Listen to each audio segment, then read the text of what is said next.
44비치 팟캐스트는 클라우드 프로그래밍 IT 소식을 다루는 개발자들의 방송입니다. 구독과 좋아요 눌러주세요. 안녕하세요. 44비치 185화 시작하겠습니다. 저는 진행을 맡은 너굴이고요. 네. 저는 같이 하고 있는 아웃사이더라고 합니다. 저는 아스부밤입니다. 네, 저는 스토리블락에서 일하고 있는 이은재입니다. 네. 오늘 은재님 모시고 이렇게 이야기하고 있는데, 은재님 지금 어디 계시죠? 저 프랑스 파리는 사실 아니고 파리 살짝 외곽에 있는 이제 한국으로 치면 경기도 정도 위치에서 살고 있습니다. 서울도 그냥 경기도 서울이라고 하면 한국도 맞아요. 서울 살아요. 파리는 크기가 얼마나 돼요? 서울이랑 비교했을 때는? 제가 정확하게 기억이 안 나는데 서울이 아마 파리 6배인가? 그 정도 할 거예요. 서울이 엄청 크죠. 서울이 좀 큰 도시긴 그러면은 파리 근교에 계셔도 서울 안에 있는 거랑 뭐 크게 다를 바가 없는. 근데 네, 맞아요. 파리 자체가 작아서 그냥 지하철 뭐 5정거장 정도면 그냥 걸어가도 금방 가기도 하고. 네. 그렇군요. 오늘 이렇게 파리에서 이렇게 또 원격으로 귀한 시간 내주셔서 감사하다는 말씀부터 먼저 드리고요. 이게 너무 식상한 질문인가라고 이제 쇼노트 적으면서도 생각했는데, 은재님 외국에 계시니까 어떻게 그 해외 취업을 결심하고 시작하고 도전하게 되셨는지부터 좀 듣고 싶어서 질문을 적어봤어요. 질문을 한번 읽어주셔야 되지 않을까요? 해외 취업은 어떻게 결심하고 도전하게 되셨는지요? 네. 이게 글쎄요, 뭐 좀 여러 가지가 섞여 있을 것 같긴 한데, 21살 때 이제 처음으로 어학연수를 가보게 됐는데, 그때 이제 처음 가족과 떨어져서 혼자 살아보는 경험을 가졌고, 또 그게 해외였고, 막 이런 것들이 합쳐지니까 거기서 오는 그런 자유, 해방감 이런 게 엄청나더라고요. 그래서 이제 나중에 해외 취업을 꼭 하고 싶다라는 게 이제 20대 초반부터 갖고 있던 생각이기는 했는데, 이제 나중에 뭐 대학교 졸업하고 취업하고 일하면서 자연스럽게 좀 그런 건 그냥 예전에 가졌던 꿈 정도로 이제 막 희미해져 갔는데, 되게 우연한 기회에 제가 다니던 스타트업에서 싱가포르 오피스를 만들게 돼서 거기로 발령이 됐고, 거기서 2년 정도 일을 했고요. 그러다가 이제 프랑스로 넘어온 건데, 거기서 이제 한국으로 다시 되돌아가야 될 그런 상황이 됐었어요. 근데 좀 아쉽더라고요, 돌아가기가. 네. 나온 김에 더 다른 데를 가보고 싶고, 또 사실 유명한 개발자들, 뭐 그런 사람들 다 사실 뭐 미국 아니면 유럽 이런 서쪽에 있는 사람들이 많잖아요. 네. 유명한 오픈소스 라이브러리 제작자 이런 사람들. 그쵸. 커뮤니티도 그쪽이 좀 크고.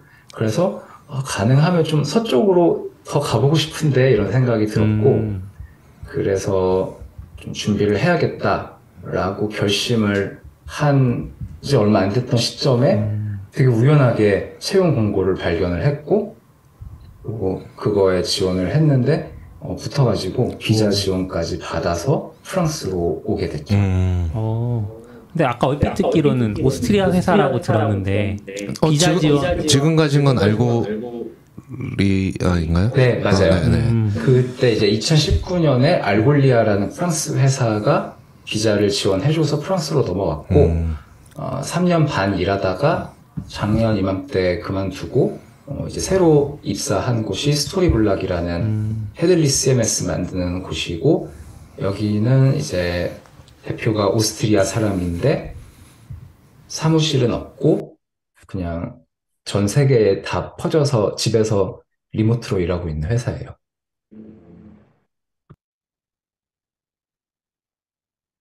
그럼 처음에 파리로 가실 때 회사도 새로운 곳이지만 삶 자체가, 전에 파리에 대해서 얼마나 좀 관심이 있으셨는지 모르지만 완전히 새로운 그거잖아요. 네, 동네도. 네. 그때는 뭐 그런 거에 대해서는 별로 거부감이나 좀 그런 거 없는 편, 열망이 더 강하셔서 그러실까요? 근데 좀 지금 생각해보면 신기한 게 어, 파리나 프랑스에 대한 아는 것도 없었고, 기대감도 없었고, 막 컨텍스트가 전혀 없었어요. 근데 그냥 붙었던 회사가, 알골리아가 되게 저한테 매력적으로 보였고, 일하게 될 팀도 되게 좋아 보였고, 음, 그래서 오게 됐고, 사실, 좀 부끄러운 얘기지만, 프랑스에 와서, 아, 이게 프랑스 거구나. 아, 이게 프랑스 거구나. 뭐 예를 들면, 베르사유 궁전. 아, 그 궁전이 프랑스에 있는 거구나. 막 그런 것들을 발견해 가는 것조차 되게 좀 재밌었던 것 같아요. 그래서 저도 알고리아가 프랑스 회사인지 처음 안 거 같아요. 이렇게 직접 막 제가 써보진 않았는데 보통 이렇게 사이드 프로젝트 할 때는 알고리아 쓸까? 막 약간 이런 식으로 많이 했던 것 같아요. 약간 또 정적 사이트 만들고 했을 때 검색 어떡하지? 뭐 이런 고민하면 약간 알고리아 해서 그냥 이름 정도가 서비스만 알고 있었는데 네. 프랑스에서 그 2018년도에 제가 Vue.js 공부를 할 때, 그 오픈소스 그 프로젝트들의 문서 사이트 있잖아요.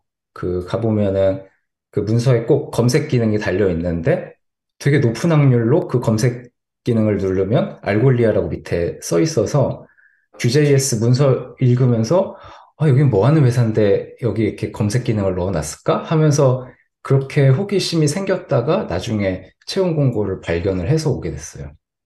그렇게 아는 회사 보셔서 반가우셨겠네요. 그쵸? 음, 그렇게 말씀해서 생각나는 게 옛날에는 이렇게 알고리아 전에는 파이썬의 스핑크스인가요? 네, 그게 이제 프리텍스 검색이 되고 막 페이지를 만들어도 막 그게 좀 부러웠던 느낌이 있거든요. 근데 딴 언어에서는 잘 못하다가 요거 나오면서 이제 문서에 저게 막 붙었던 기억이 저는 있었던 것 같아요. 파이썬만 그게 좀 되게 잘 되고. 네. 어떤 식으로 작동하는 거예요? 제가 정확히 잘 몰라요. 어, 일단 뭐 간단하게는 REST API가 있어서 인덱싱 하고 싶은 데이터들을 죄다 보내면 되고요. 한꺼번에 배치로 보내도 되고, 뭔가 데이터에 CRUD가 있을 때마다 그 델타만 보내도 되고, 그렇게 하면은 알아서 인덱싱이 잘 되고, 또 REST API가 있어서 그냥 키워드랑 이런저런 옵션을 넣으면 응답이 내려오고, 근데 이제 제가 일했었던 팀은 인스턴트 서치라고 UI 라이브러리 만드는 팀이었는데 그 검색을 할 때 조건들이 꽤 복잡할 수 있잖아요. 그러니까 이 필터는 추가하고 저 필터는 익스클루드 하고 검색어 키워드는 이건데 페이지는 3페이지 막 이런 식으로 옵션들이 계속 불어나다 보면은 유저들이 그거 관리하기가 되게 힘든데 이걸 아예 그냥 UI 컴포넌트 라이브러리로 만들어서 검색창 컴포넌트 그냥 넣고 옆에 필터 컴포넌트 넣고 페이지네이션 컴포넌트 넣고 그냥 넣기만 하면은 유저가 인터랙션 하면은 저절로 파라미터가 빌드돼서 리퀘스트 날리고 받아온 리스폰스로 뭐 프로덕트 리스트 같은 게 저절로 렌더링이 잘 되고 이런 것들을 굉장히 노력 적게 만들 수 있는 그런 걸 하는 팀이어서 되게 매력적이라고 생각했었어요. 그런 쪽 하러 가신 거군요. 그냥 SK만 제공하는 게 아니라 UI까지 그냥 아예 컴포트로. 네, 그러면 그렇죠. 그렇게 제공하실 때는 이제 뭐 리액트, 앙귤라, 뷰 이렇게 종류별로 만드시나요? 아니면 거기서 담당하시는 영역이 따로 회사 입장에서 사실 다 해줘야 좋긴 하잖아요. 그렇죠. 그게 이제 제일 챌린지였는데 그 저희가 인스턴트 인스턴트 서치 JS, 뷰 인스턴트 서치, 리액트, 앵귤러 네 가지를 다 지원을 했거든요. 그 그래서 어 코어 라이브러리가 따로 있었어요. 그래서 거기에 웬만한 핵심 비즈니스 로직은 다 갖고 있고 나머지 플레이버들은 최대한 얇게 유지하고 그냥 렌더링 그게 이제 목적이었는데 이제 실제로 그렇게까지는 안 됐지만 그래도 최대한 그 구조로 관리를 하도록 노력을 했고 멤버가 한 그때그때 다르지만 한 4명 뭐 이 정도밖에 안 됐어가지고 인당 담당하는 그 플레이버가 있지만 그래도 서로 서로 이것저것 다 건드리는 그런 식으로 돌아갔죠. 어떻게 보면 좀 흑소스 회사 비슷하게 느껴지는데요. 소스 아닌가요? 소스는 공개되어 있지 않나요? 프론트엔드 그 라이브러리들은 공개가 돼 있죠. 백엔드는 SQL 중 아니지만. SQL 주는 거죠. 아, 그래야 쉽게 붙죠. 요 라인만 넣으면 바로 쓸 수 있어요. 아, 아마 그런 류의 네네. 그러니까 보통 웹브라우저에 웹사이트에 붙이니까. 그렇군요. 저는 그전에는 사실 물론 제 그 SNS 레이더에 안 들어오실 수 있는데 아마 제 기억에는 JS 컴프에서 처음 문제님의 이름을 알게 됐던 것 음, 같거든요. 네. JS 컴프 2020년인가 할 때, 알고리아의 한국인이 되네? 이러면서 뭔가 트위터에서도 자주 팔로우를 해서 그렇겠지만 자주 뵙고 하셨는데 원래 그전에도 그런 컴퓨터 활동 좀 하시던가요? 아니면 파일을 가시면서 약간 새로 시작하신 원래는 전혀 안 했었고요. 그 프랑스로 넘어가기 전에 싱가포르에 있던 당시에 그러니까 사실 트위터 자체를 막 대학교 다닐 때 조금 해보고 안 하고 지낸 지 되게 오래됐었는데 어느 순간 보니까 그 외국 유명한 개발자들이 다 트위터에서 자기들끼리 놀고 있더라고요. 그러면서 맨날 뭐, 뭘 배포를 했고, 뭐, 그게 왜 이렇게 했니? 막 자기들끼리 투닥투닥거리는 그 모든 게 다 트위터에 있는 걸 보고서, 아, 나 해외 취업을 제대로 하려면 좀 저 무리에 끼지는 못할지언정 저들이 하는 얘기들을 좀 따라가면 좋겠다 싶어서 이제 트위터를 영어 계정으로 만들어서 좀 시작을 했었고, 프랑스 넘어와서 지내다가, 어, 계속 영어 계정이긴 했는데, 아주 가끔씩 한국어로 트윗을 했었는데, 되게 재밌어 해주시는 분들이, 생기기 시작해서, 이거 제 프랑스 쪽 친구들한테 한국어 트윗으로 타임라인을 그 오염시키고 싶지 않다는 생각이 들어서, 이제 그때 이제 한국어 계정 따로 만들고, 그렇게 됐던 것 같아요. 음, 그래서 고민되는 부분이죠. 외국인 팔로워가 좀 생기는데 여기다 한국말로 무슨 하대도 그렇고 맞아요. 뭐 싱가포르 중간에 거치셨다고 얘기도 했고 지금은 파리에 계시고 물론 이제 그 안에서 실제로 같이 협업을 했던 동료들은 뭐 한국 분이 대부분이었다고 아까 얘기하셨지만 그래도 그 국가에 있으면서 느끼는 개발 문화라는 것들이 좀 있었을 것 같아서 혹시 각 국가 도시별로 느껴지는 그런 독특한 점 이런 것들이 있을까요? 음, 사실 싱가포르에 대해서는 제가 딱히 느꼈던 개발 문화 같은 걸 모르겠어요. 왜냐면 같이 일했던 동료가 다 한국 개발자들이고, 그래갖고 그러기는 했고, 파리 같은 경우는, 근데 제가 프랑스 회사를 겪어본 게 딱 알골리아 하나인데, 사람들 얘기를 들어보면 알골리아는, 전형적인 프랑스 회사라기보다 좀 인터내셔널한 문화를 가지고 있는 프랑스 회사다라는 얘기를 많이 하더라고요. 그래서 저는 굉장히 좋았어요. 진짜 그 문화가 너무 여러 가지 면에서 막 감동스러울 정도로 막 그런 것들이 되게 많이 있었어가지고 되게 오랫동안 더 오래 일할 수 있었으면 좋았을 텐데 어쨌든 그래도 꽤 즐거운 시간을 보냈던 것 같아요. 예를 들어주세요. 감동 포인트. 네, 뭐 일단 개발 문화 전에 일단 그냥 회사 분위기 같은 걸 얘기를 해보면 어, 되게 인상적이었던 거는 이제 보너스 정책 같은 것도 좀 재밌었는데 그 분기마다 세일즈 목표치가 있고 그걸 달성하면 분기마다 보너스가 나오는데 그걸 달성 못하면 보너스가 안 나오는 게 아니고 뭐 80% 달성하면 80%만큼 보너스가 나오고 뭐 그런 식인 거예요. 근데 한 번도 100%를 달성 못한 적이 없다 그러더라고요.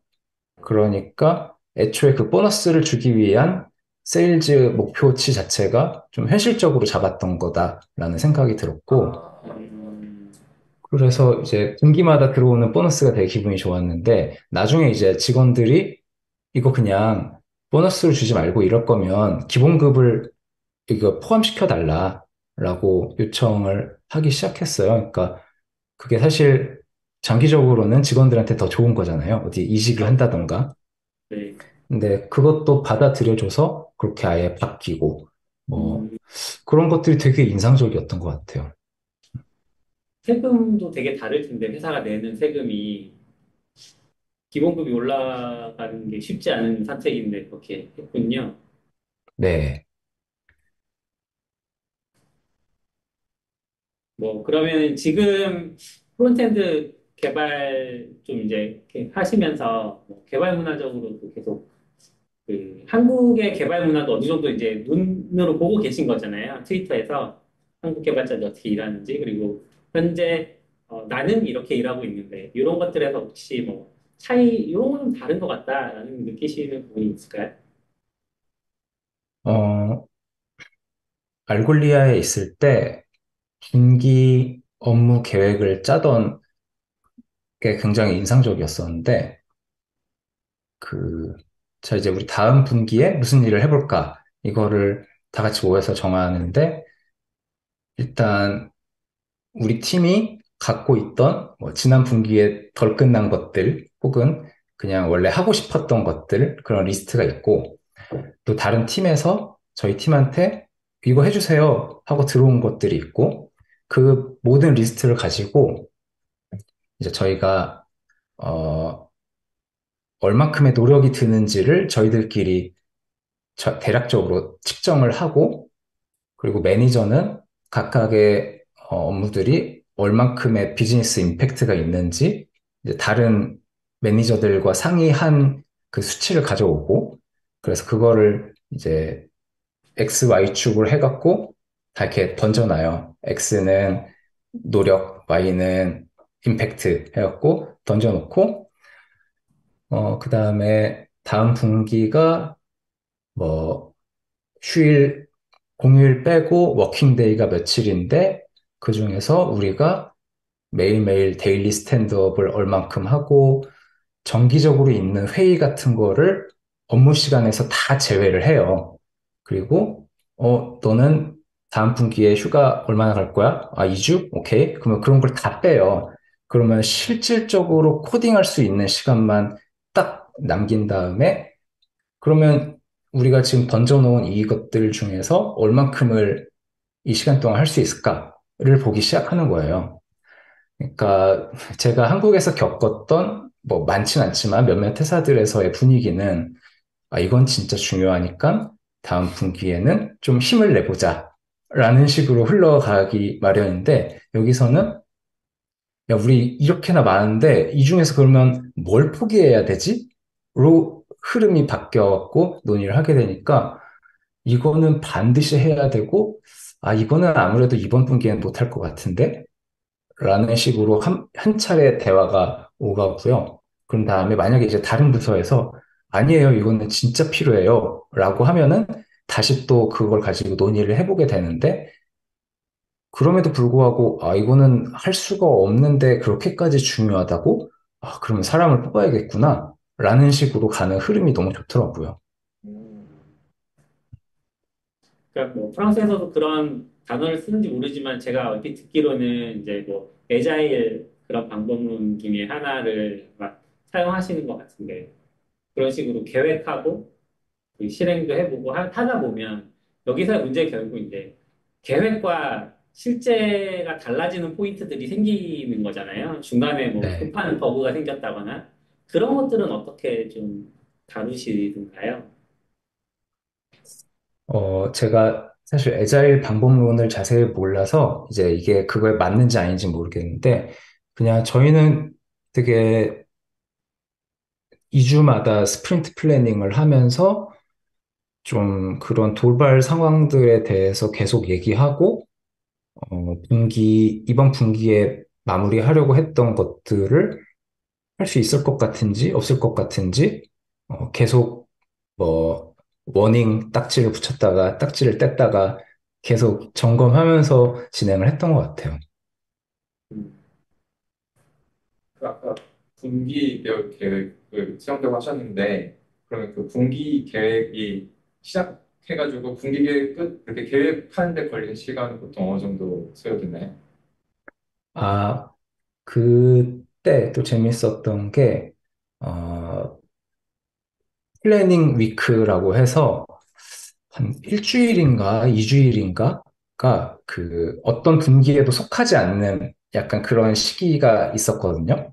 그래서 그때는 그냥 원래 하던 일들을 하긴 하되 다음 분기 계획을 짜기 위한 미팅을 언제든 얼마큼이든 할 수 있는 시간으로 잡아서 팀 내 회의도 하고 다른 팀이랑 회의도 하고 그래서 그 기간 동안 진짜 열심히 막 조절할 거 해서 우리가 이걸 하려면 그쪽 팀에서 이걸 해줘야 되는데 그게 뭐 분기 중반까지 되겠어요? 막 이런 거를 미리 다 논의를 하는 기간을 2주일 정도 가졌던 것 같아요.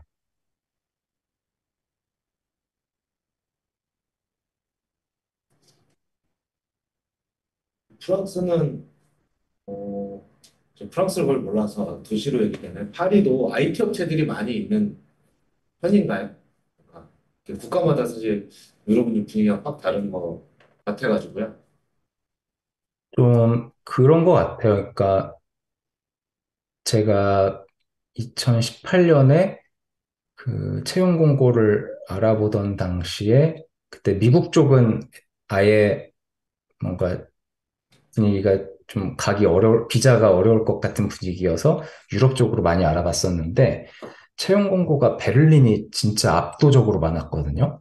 그 파리는 되게 별로 없었고 근데 막상 와서 보니까 확실히 베를린에 비해서는 적긴 적은데 그래도 프랑스에서 파리를 기반으로 한 그런 스타트업들이 계속 만들어지는 그런 분위기가 있더라고요. 그래서 뭐 말로는 제2의 베를린이 되겠다 이러긴 하는데 한참 먼 것 같긴 하지만 그래도 그냥 제가 지금 보면 알골리아에서 같이 일했었던 사람들 중에서 알골리아 나와서 스타트업 차린 사람들이 주변에 꽤 많이 보이기도 하고 그런 것 아, 같아요. 약간 나라에서 조금 부양책을 쓰고 있는 상황인가 보네요. 그런 아마 그럴 것 같아요. 네. 제2의 베를린. 데이터독도 프랑스에 지사가 하나 있지 않나요? 네, 거기 출신 사람들도 알골리아에 많이 있고, 예, 아, 좀 프랑스에서 개발자로 일하는 사람들이 되게 선호하는 직장 중 하나 같아요. 거기서 업무할 때도 영어로 하죠? 그러면 어, 프랑스 회사긴 하니까 불어를 쓰지 않아요. 그런가요? 알골리아 같은 경우는 영어로 아, 하고요. 아, 왜냐면 이제 그 스토리가 한 회사가 5명인가 그랬었던 시절에 인턴 한 명이 들어왔는데 그분이 불어를 할 줄 모르는 외국인이어서 그때부터 우리 그냥 영어 온리로 해서 회사를 키워보자라고 생각을 했었고 그래서 업무는 이제 100% 영어로 하는데 이제 점심시간에 사람들끼리 밥을 먹을 때 이제 프랑스인들끼리는 불어로 얘기를 한다던가 근데 그 자리에 비프랑스인이 끼려고 하면은 조금 멈칫하게 되는 그런 게 아, 있잖아요. 서로 약간, 언어를 지금 바꿔야 될 타이밍인가? 막 이런 게 있어서 좀 그런 게 사실 내부적으로 계속 좀 이슈가 있기는 있었고, 그래서 그 대표도 언제나 영어만 써라. 우리는 그런 회사여야 된다라고 하기도 하고, 또 그냥 사담은 그냥 불어로 하게 내비둬라. 뭐 이런 분들도 있고, 좀 그랬죠. 그게 참 어려운 것 같아요. 예전에 저희도 비슷한 경험이 있었는데 한국인들이 많은데 외국인들이 끼어 있는 회사였거든요. 그러니까 한국인들끼리는 당연히 동양인의 얼굴을 보면 외국어보다는 한국어가 나오니까 얘기를 하게 되는데 이제 그런 외국인 동료들이 같이 왔을 때 이걸 빨리빨리 전환하기도 쉽지 않고 그러면 이제 평소에도 영어를 쓰는 버릇을 길러야 되는데 그건 또 그건 나름대로 어렵고 네. 그렇기도 하고 지금 이제 또 회사가 커져서 뭐 많이 익숙해졌겠지만 이렇게 느끼면은 업무를 영어로 한다는 건 그래서 선택적으로 전환이 되는 그렇죠. 거고 저 같은 경우 예전에 그럴 때는 갑자기 대화의 말수가 확 줄어들고 대화의 수준이 거의 헬로우 뭐잘 지내니 뭐 요 정도 이렇게 뭐 토론이 왔다 갔다 한다고 상상도 못하니까 갑자기 이제 자리가 뻘쭘해지면서 뭐 그런 게 좀 어려웠던 맞아요. 그게 약간 시작점이 어떠냐에 따라 다른 것 같기는 해요. 근데 이제 알골리아 같은 경우는 애초에 면접부터 영어로 하고, 그러니까 그 코딩 테스트 결과에 대해서 막 영어로 토론을 해야 되고, 나는 이거를 왜 이렇게 작성했는지, 뭐 어떤 디자인을 했으면 좋았을지 이런 걸 영어로 해야 되니까 사실 거기서 어느 정도는 영어가 좀 걸러지는 것도 있고, 그래서 입사한 사람들 중에서 어, 희망자에 한해 영어 수업도 붙여주기도 했었고요. 그래서 저는 초반에 영어 수업을 좀 듣다가 아니다. 나는 불어 수업이 더 시급하다 싶어서 이제 불어 수업을 받기 시작하고 네, 그랬죠. 불어도 불어는 왜 생활을 위해서 배우시는 건가요? 네, 회사는 아니고 그냥 생활 때문에. 아, 약간 생활 얘기 여쭤보면 프랑스는 요즘 뭐 재택근무로 다 해도 괜찮은 분위기인가요? 아니면 요즘은 좀 출근을 그래도 좀 권장하시는 분위기인가요? 일단 코비드가 시작되면서 그 재택으로 일할 수 있는 직종들은 다 재택을 할 거를 되게 강력하게 어, 위에서 푸시를 했고, 그래서 저도 2020년부터는 계속 집에서 일을 하고 있고요. 그리고 코비드가 어느 정도 진정되고 나서도 회사가 다 돌아와라가 아니고, 그래서 너는 돌아올 건지 아니면 집에서 일을 할 건지 결정해라 해서 이제 옵션을 풀 리모트 아니면 부분 리모트 아니면 오피스 이렇게 세 가지 중에 선택을 할 수 있게 하고, 그럼 그게 이제 계약서에 들어가요. 왜냐면은 그거에 따라서 이제 회사가 지원해주는 복지의 형태가 좀 달라지니까. 그래서 뭐 교통비 그 지원 뭐 이런 거가 뭐 집에서만 일하는 사람은 또 형태가 네. 달라지고 집에서 일하니까 그러면 인터넷 비용을 지원해주겠다. 뭐 이런 식으로 좀 바뀌는 거죠. 해외는 저렇게 저런 업무 근무 형태뿐만 아니라 약간 일하는 부분, 롤 같은 거 바뀔 때도 계약서를 거의 다 많이 쓰는 것 같더라고요. 우리나라는 그냥 사실 연봉 올릴 때 아니면 계약서를 그렇죠.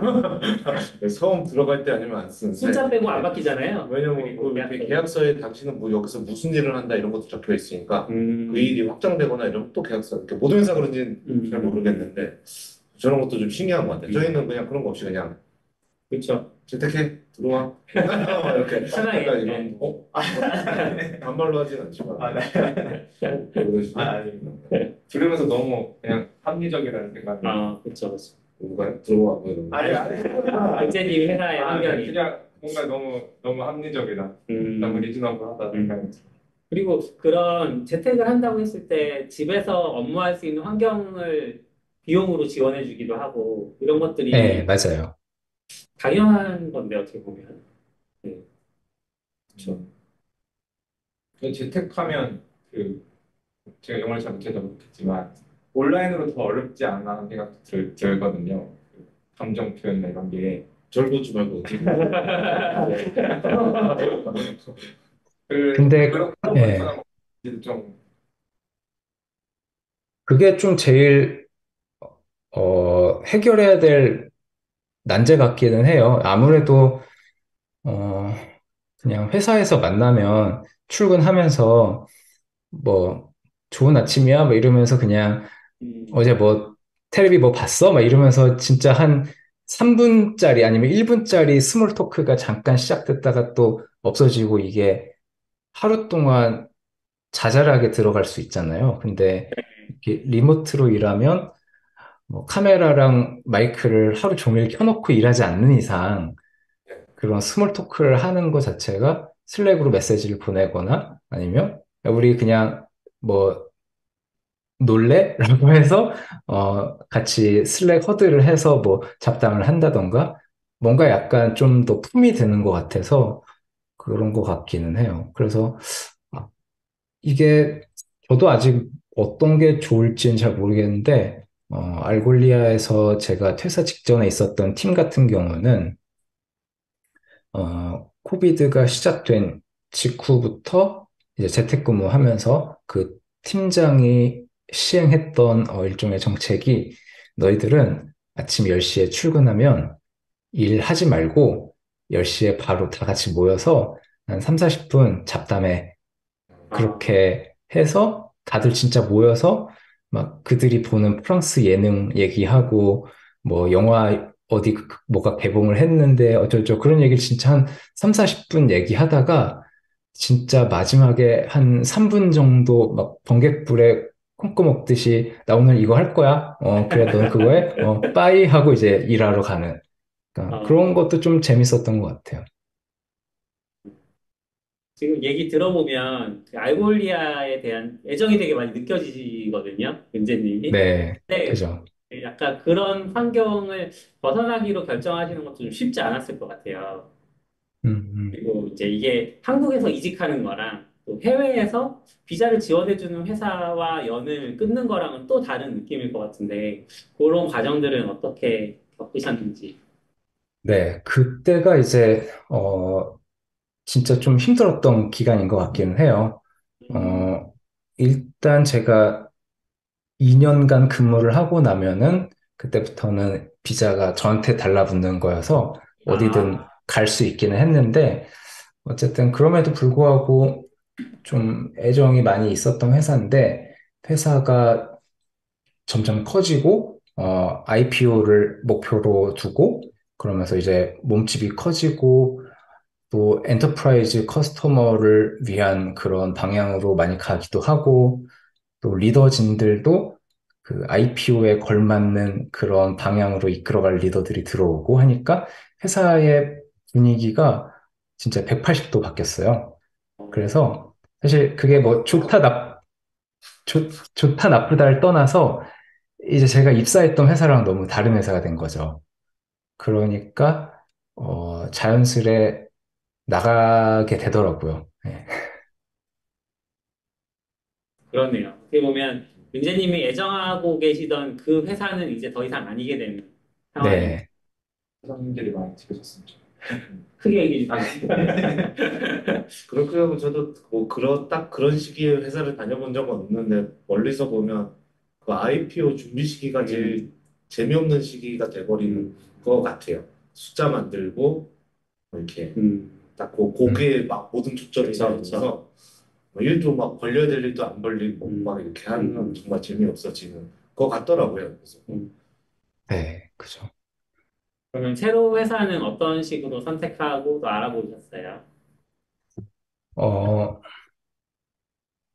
일단 제가 관심 있는 분야가 몇 가지가 있어서 뭐 생산성 도구를 만드는 회사라던가 아니면 이런 CMS라던가 이렇게 몇 가지 섹션에서 죄송해요. 알람이 하나 울렸어요. 괜찮습니다. 지금 팔이 몇 시죠? 오후 1시간. 아, 어, 그래서 그 제가 관심 있는 그런 몇몇 분야들의 회사에 이력서를 이제 열심히 뿌리기 시작했죠.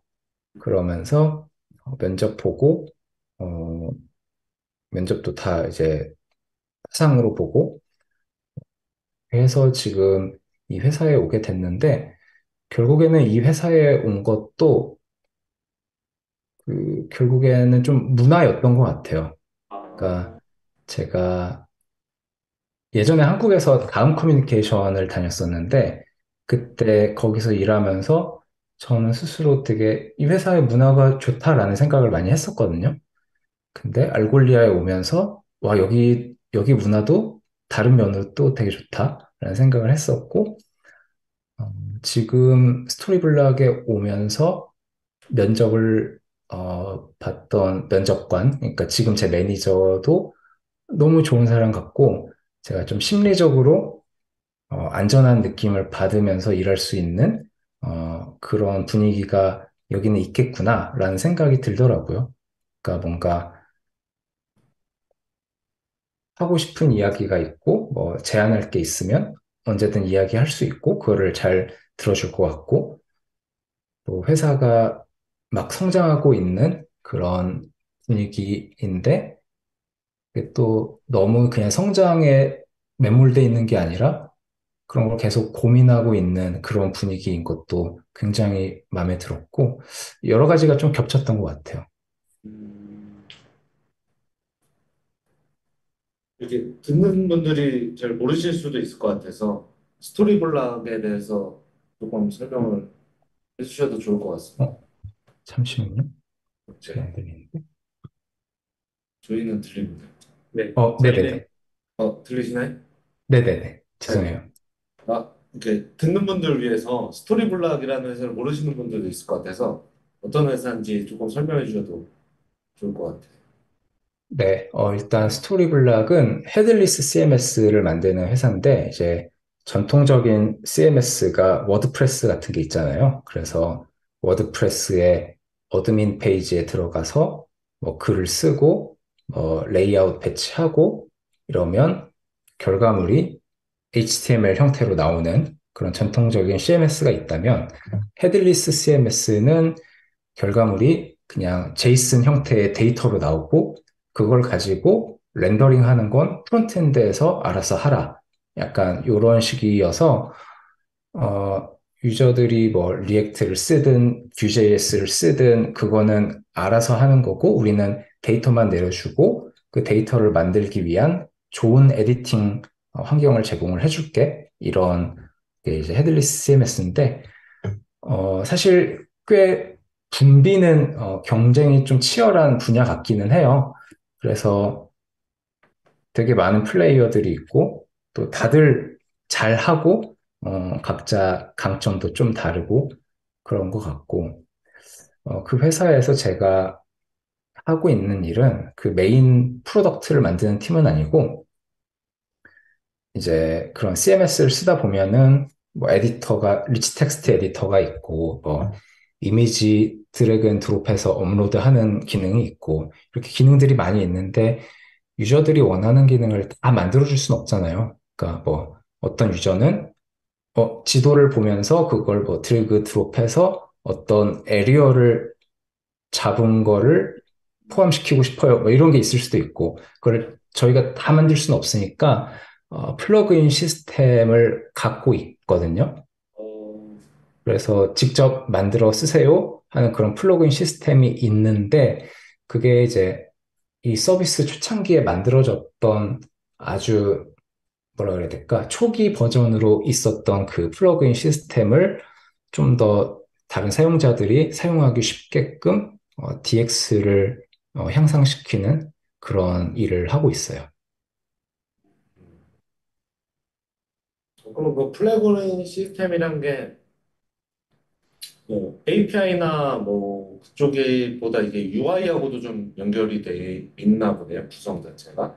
네. 그렇죠. 네, 아무래도 그 플러그인 시스템이라고는 하지만 사실상 그냥 그 에디터 쪽과 이 플러그인 사이에 메시징 하고 있는 거를 쉽게 하게끔 랩핑해주는 라이브러리 플러스 뭐 그거를 만들기 쉽게 뭐 스타터 템플릿을 제공을 해주는 이제 그런 류들이 되죠.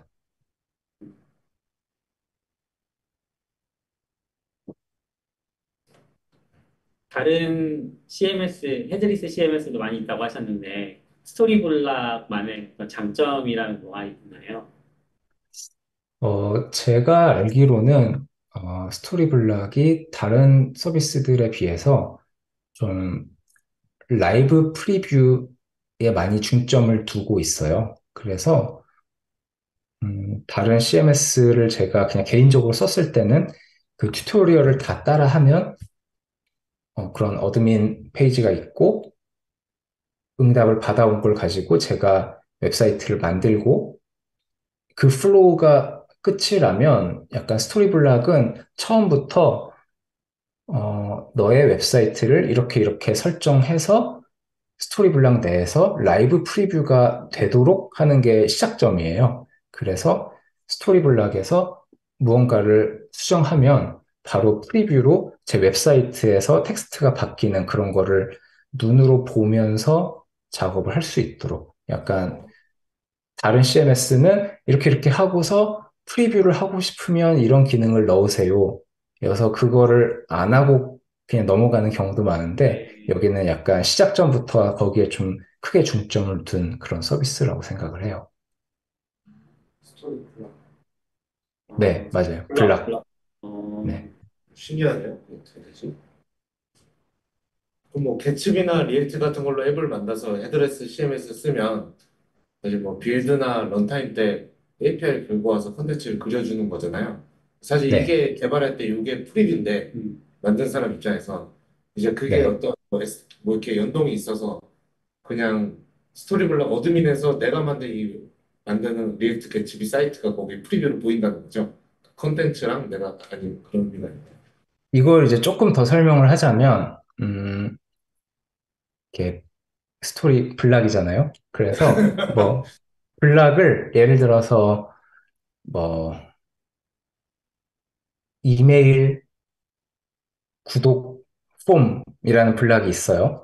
그 스키마를 스토리 블락에서 정의를 하고, 그러면 아마도 프론트엔드에 뭐 이메일 서브스크립션 폼이라는 컴포넌트가 있을 거고, 그거를 코드상에서 매핑을 하면 그 개발 환경에서만 돌아가는 스크립트가 있어서 그 스크립트가 이제 이 웹사이트를 스토리 블락 내에 아이프레임에 띄우도록 되어 있고, 그랬을 때 이 에디터에서 무언가를 수정하면은 이 개발 환경으로 떠 있는 웹사이트의 어떤 스크립트가 그 데이터를 계속 받아다가 그 컴포넌트를 알고 있으니까 거기에 있는 텍스트를 실시간으로 계속 업데이트를 해주는 거라고 하면 설명이 잘 됐을까 원형 개발 모르겠네요. 환경이 따로 있는 거군요.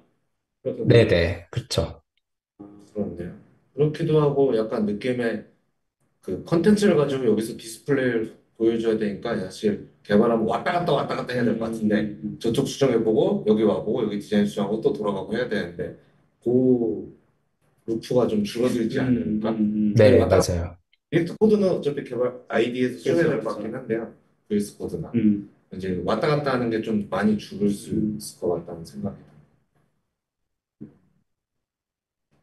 듭니다. 그러면 그 개인적으로 만드셨던 그 시나브로 자바스크립트가 뭐 원래 이제 제가 여쭤보려고 생각했는데 왜 독자 플랫폼으로 만드셨는지가 궁금했는데 그걸 스토리블럭을 사용해서 만드신 그런 건가요? 그러진 않았어요. 그러지 않았습니까? 연결고리 끝났다. 아, 그러면 여쭤본 김에 저희가 미리 말 말 안 안 맞췄다는 게 아, 정확히 그렇죠. 네, 여쭤본 김에 그 보통 이제 뭐 개인 강좌 사이트를 만들어도 이미 존재하는 수많은 플랫폼들이 있고 또뭐 하다못해서 그런 말씀하신 헤드리스 CMS를 사용해서라도 보통 쉽게 빌드를 하는 편인데 시나브로 자바스크립트 이제 강좌를 만드신 걸 보면 독자 플랫폼인 것 같더라고요. 그래서 왜 그렇게 독자 플랫폼을 하셨을까가 되게 좀 궁금했어요. 그게 이제 어, 플랫폼을 어떤 측면에서 썼다고 볼 수도 있고 안 썼다고 볼 수도 있는데, 이제 강좌 플랫폼들이 뭐 외국의 뭐 유뎀이라던가 뭐 이런 것들 있잖아요. 이제 네. 거기에 입점을 하는 방법이 있지만 저는 이제 제 도메인으로 제 웹사이트를 만들었는데, 사실 거기서 결제를 하고 들어가면 포디아라는 그런 다른 어떤 플랫폼이 있거든요. 이제 그 플랫폼은 컨텐츠를 호스팅 해주고 결제 같은 걸 담당해주는 플랫폼인데, 그게 어떤 유데미 같은 것처럼 강좌의 마켓플레이스 역할을 해주지는 않아요. 그냥 저 같은 사람을 위한 뭐라고 해야 될까? 그냥 뒷단을 담당해주는 그런 정도의 서비스인데 썼던 이유는 제가 만약에 유튜브 같은 데서 강좌를 오픈을 해놓고 사람들을 많이 끌어모아서 그 알고리즘에 기대서 광고 수익을 내려고 생각을 했으면은 이제 그런 플랫폼에 올라타는 게 좋을 것 같다는 생각을 했는데 일단은 그렇게 하다 보면은 그 플랫폼에 대한 의존도가 너무 높아지잖아요. 그래서 유튜브 진짜 막 서브스크립션 엄청 많은 분들도 유튜브에서 광고 정책 하나 바꿀 때마다 타격 되게 많이 받으신다고 들었었는데, 좀 그냥 제 성격상 그 자유도를 높이는데 모든 에너지를 몰빵하는 그런 스타일인 것 같아요. 그래서 뭐 물론 포디아라는 플랫폼을 쓰고 있긴 하지만 거기서 뭐 노출이라던가 뭐 그런 거에 간섭하는 플랫폼이 아니다 보니까 제가 그냥 직접 웹사이트를 만들고 트위터 통해서 어느 정도 빌딩하고 있던 오디언스한테 좀 다이렉트로 강좌를 홍보하는 것도 좀 스스로 연습도 해보고 네, 네. 모든 걸 한번 혼자 해보고 싶었던 것 같아요. 말씀은 되게 차분하게 하시는데 아까 지원하신 것도 그렇고 행동은 되게 도전적이라는 아, 감사합니다. 선택하시는 것들이 대부분 그러네요. 약간 리스크보다는 내가 더 끌리는 쪽으로 일단 달려드시는 스타일인 것 같아요. 네. 사실 13시간짜리 강의 만드는 것도 쉽지 않은데, 진짜 쉽지 않죠. 그걸 또 이제 웹사이트를 만들다 보면 약간은 주객이 전도되는 난 지금 어디 있지? 약간 이런 생각이 좀 들 것 같긴 하거든요. 물론 이게 뭐 중간에 만들다가 또 지치면 강의 만들고 이러셨을 수도 있긴 한데. 지금 약간 그런 느낌 아니신가요? 그쵸. 저도 약간 딴 거 준비하다가 나 지금 웹사이트 만들고 있지? 이런 생각을 하다가 이게 맞나? 약간 내가 원래 하려던 게 이거였나? 이런 생각으로 좀 하는데 그래서 이걸 다 이렇게까지 해서 보통은 많이들 중간에 도전은 해도 멈추기 마련인데 이거를 한 것까지 되게 대단하시고 근데 좀 이렇게 보다 보니까 이게 이 포디아인가요? 네. 유로 플랫폼에서 이제 이게 유로화로 나오네요. 제가 혀가 짧아서 죄송합니다. 사실 저만 건지 몰라도 사실 한 번에 느낌이 잘 안 와서. 그쵸, 그쵸. 네. 이게 얼마짜리야? 그래도 달러는 조금 아. 느낌이 오는데 이게 와서 이게 화폐 단위가 그러니까 사이트는 다 한국인데 단위만 이렇게 되니까 딱 느낌이 와요. 이게 얼마지? 약간 이런. 혹시 요 이름은 어떤 식으로 지으셨는지, 그뭐 트위터에서 막 이벤트도 하고 하셨던 거 기억나거든요?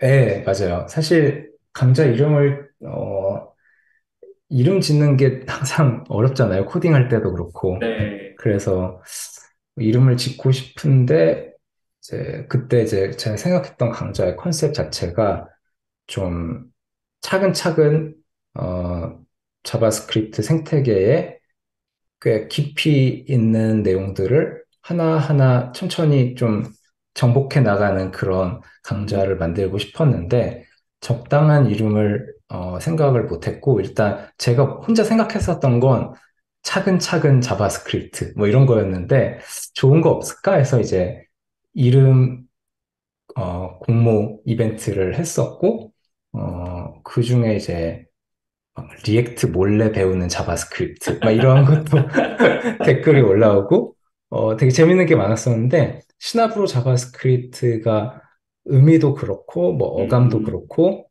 영어로 썼을 때 그 짧기도 하고 뭐 아, 네. 차근차근을 영어로 쓰면 너무 스펠링도 좀 어렵고 하니까 도메인도 또 중요하니까 그래서 시나브로 js.dev 이렇게 주소 간결하게 쓸 수 있는 것도 꽤 매력적이더라고요. 네. 뭐 이런 질문들이 되는지 모르겠는데 기대하셨던 만큼 사람들이 많이 그 강좌를 구입하셨나요? 그게 저도 런칭 전날까지 계속 고민이 되는 게 도대체 몇 명이 살까? 이게 몇 명 사면 성공이라고 판단해야 될까? 이 기준이 저한테 전혀 없으니까, 그 메일 리스트에 구독했던 사람들 중에 1% 컨버전이 일어나면 잘한 건가? 막 이게 감이 전혀 안 오더라고요. 근데 네네. 일단은 지금까지는 어, 꽤 만족스러운 것 같고, 뭐 어쨌든 이거를 앞으로 계속 키워갈 생각이고, 그래서 좀 일단 저를 계속 움직일 정도의 동기부여는 되는 것 같아요. 그 리뷰 같은 거 가끔 트위터에 올려주신 거 본 것 같아요. 네, 맞아요. 강의 리뷰? 네. 아, 네. 계속 키워가신다는 거는 뭐 다른 강의를 더 올리실 거나 아니면 뭐 그 커뮤니티를 좀 확장시킨다거나. 네, 그게 저도 고민을 좀 많이 해봤는데 최근에 이제 어떤 다른 강좌 만드는 분의 강의를 보고서 들었던 생각인데, 음, 일단 시나브로 자바스크립트 이렇게 다 만들었고 그거를 판매를 했고, 사실 이 구매자들한테 제가 줄 수 있는 것과 제 책임은 다 한 거긴 하잖아요. 그러니까 오케이 하고 이제 다른 주제의 강좌로 넘어갈 수도 있을 것 같은데, 그거보다 그냥 여기에 계속 추가 콘텐츠를 만드는 거를 해봐야겠다라는 생각을 하게 되었는데, 이제 그분의 설명을 들으니까 되게 공감이 갔던 게,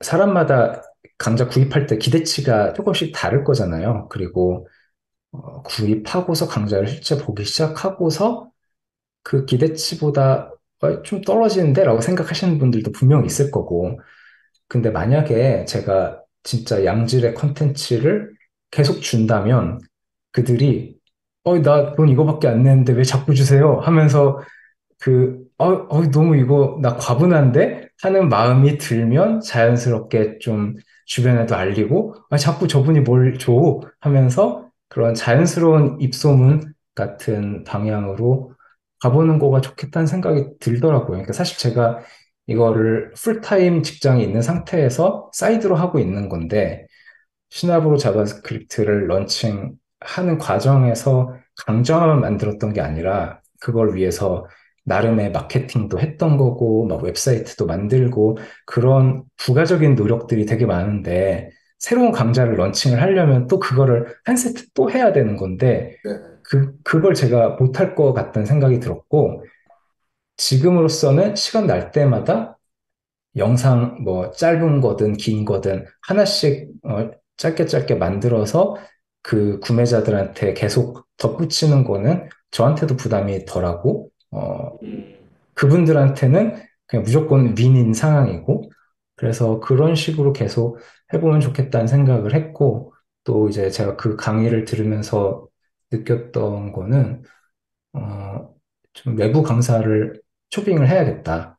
그래서 강좌 수익의 일부를 재투자를 해서 비용을 제대로 드리고 강사를 섭외해서 구매자 전용 웨비나를 실행을 하는 거죠. 그러면 그분들은 나 이거 돈 낸 게 아닌데 이걸 또 주네? 하는 식으로 이제 계속 좀 그런 선순환을 만들어 보고 싶어요. 네, 어떻게 될지 모르겠지만. 몰랐는데 지금 들으니까 이거 은재님 평생 구독하겠네요. 지금이 기회예요. 아, 그러네요, 그러네요. 네, 맞습니다. 강좌를 사는 게 아니라 은재님을 구독하는 그렇죠. 그런 느낌이네요. 근데 평소 트위터에서 보던 은재님 느낌한테는 되게 어울린다고 해야 되나요? 그래서 좋은 것 같아요. 그런 식의 그렇구나.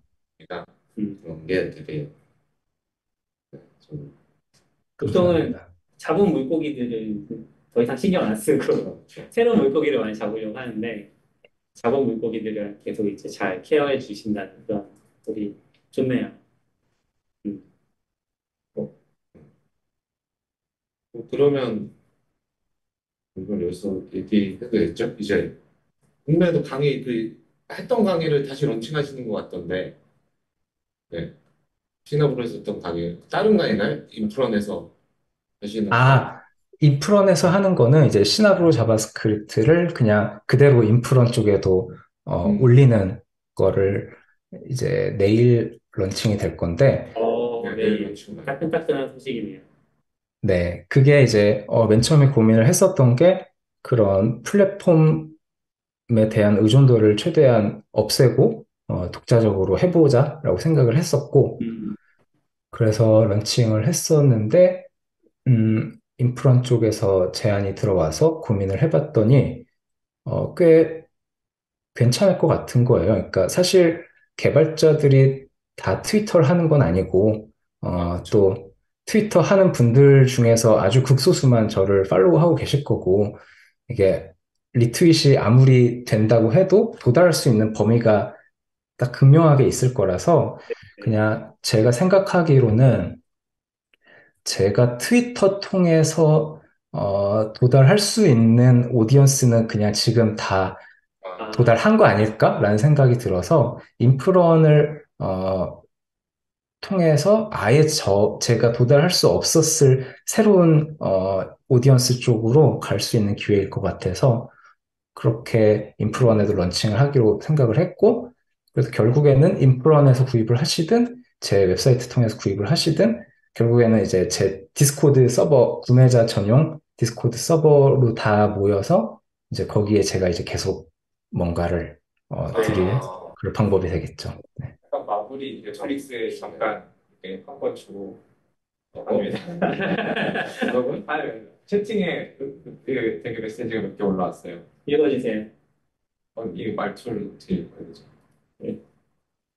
수고하는 말투를 보시면. 그친미당이라고 올려주신 분이 이주연님이 평생 먹이 주세요고 은재님 정말 멋지네요라고 이분 어떻게 읽어야 되죠? 한세님? 한살렘, 스코티시 그레텔님 네. 저 약간 얘기하면서, 이게, 오늘 얘기해서 인프럼 강의 안 팔린 거 아니면 좀 평생 구독권 했더니, 언제든 다 생각하고 어느 쪽에서 사든 다 똑같은 곳에 뭐 얘기하셨군요.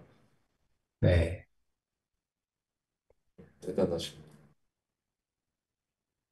게스트가 나중에 생긴다는 것도 좀 재밌는 것 같아요. 그 세계관이 넓어진 그런.